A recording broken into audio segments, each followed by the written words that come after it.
At the end of the day, it's all about the patients, the people who find themselves in need of medication to improve their health or even save their lives. In an ironic and tragic twist, sometimes it's the overuse of effective medications that can cause the most devastation. Since the advent of antibiotics in the early 20th century, millions of people have been cured of all manner of bacterial infections. But with more of these patients being treated, these revolutionary drugs are starting to backfire on us. As bacteria evolve and resist antibiotic drugs, it's having a devastating effect on many patients. More than 2 million people have contracted painful, even deadly illnesses as a result of the overprescription of antibiotic medications. 23,000 die every year. I suspect I had a mild case, which is fortunate. Well, actually, it was my husband who was very sick. Ellen Netting and her husband were both prescribed antibiotics after undergoing dental procedures. They both ended up with Clostridium difficile, also known as C. diff, a painful ailment that results in excessive diarrhea and abdominal pain. C. diff can occur as a direct result of taking antibiotics. He kept having very bad chronic diarrhea, and we thought at first it was maybe food poisoning. We'd eaten the same thing, so that didn't make a lot of sense, but you give it 24 hours or so when you kind of think about it. But after he got worse, all of a sudden I began to get it, so I figured maybe it was something contagious. So he went to his physician and was diagnosed, and it was obvious that I too had C. diff. This is Mason Wells. At 54, she had colon surgery. The surgery was successful and she was recovering. But when she got home, she developed severe diarrhea. It got worse as the weeks passed. Mason had also contracted C. diff. She was highly contagious. Mason could have easily spread C. diff to her loved ones. It took her 9 months to recover. She couldn't leave her house, work, or spend time with her granddaughter. Evolution is certainly a wonder. Animals and plants and cells, they're all programmed to adapt and to resist. It's genius, really, creating the condition that keeps life living eon after eon. At the microscopic level, that includes bacteria. Bacteria are champions of adaptability and resistance. How resistant? When researchers found bacteria hidden in a cave 1,000 feet below the ground, they saw the bacteria were already resistant to 70% of antibiotics.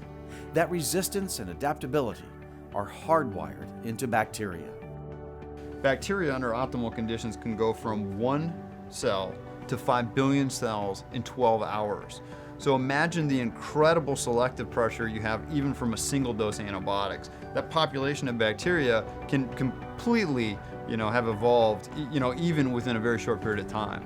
That brings us to antibiotics. They were a significant scientific discovery. Just about any infection that would have wiped out thousands or millions was cured. But this discovery has come with a price. The ever-increasing number of times antibiotics were prescribed led to the overuse of antibiotics.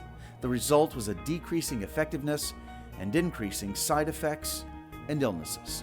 We're already talking about a return to the pre-antibiotic era. So we sort of grown up in a time where we had them, we expect that they'll be there, but they won't unless we do something different. It hasn't even been 100 years since we've had them, in modern medicine. The concept is as simple as it is alarming. Inside our gut, we have our microbiome. It's our bacterial environment. It's natural to us and helps us fight off disease and infection. Overprescribing or over-ingesting antibiotics wreaks havoc on the microbiome. We have germs. Some are drug-resistant.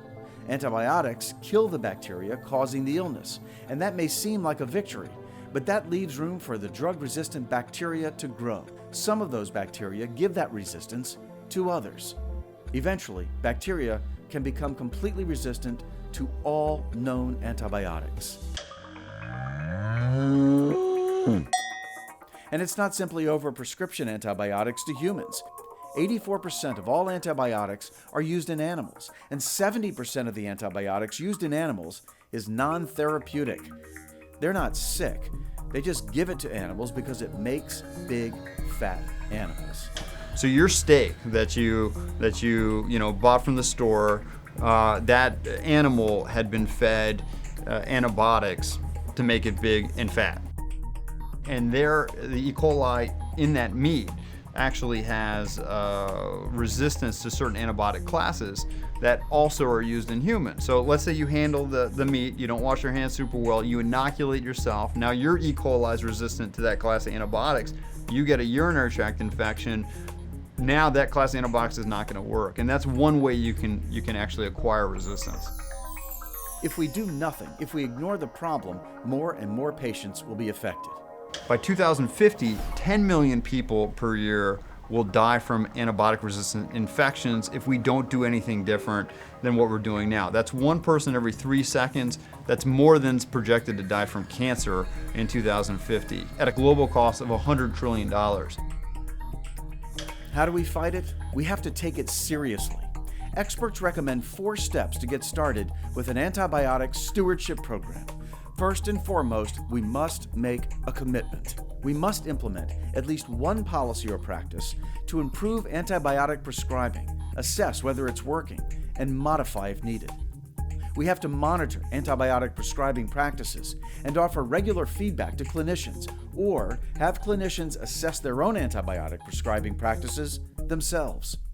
And perhaps most importantly, we have to make sure the world knows what's happening by providing educational resources to clinicians and patients on antibiotic prescribing. In other words, it will take all of us to turn this tide. Healthcare providers and organizations across Virginia are starting to join forces to begin a new era in antibiotic stewardship, and we need you to take action as well. If you're a doctor, think twice before writing a prescription to cover a patient who most likely has a cold or virus. If an antibiotic is necessary, warn patients about the risk and symptoms of C. diff. If you're a patient or caregiver, it means asking what you can do to treat a cold or virus, rather than expecting antibiotics to be provided. And it means taking all of your antibiotics if you do need them. It's very important to know the difference between bacterial infections and viral infections, because antibiotics do not address viral infections. And a lot of times I think, even patients may go in and say, I want an antibiotic, because they know they're suffering from whatever they have. But if it's a cold or something like that and it's viral, then it's not going to help you. It'll take all of that, and it'll take coordinated efforts and dedication, a real commitment to addressing the issue. It all starts from identifying that it is a major issue.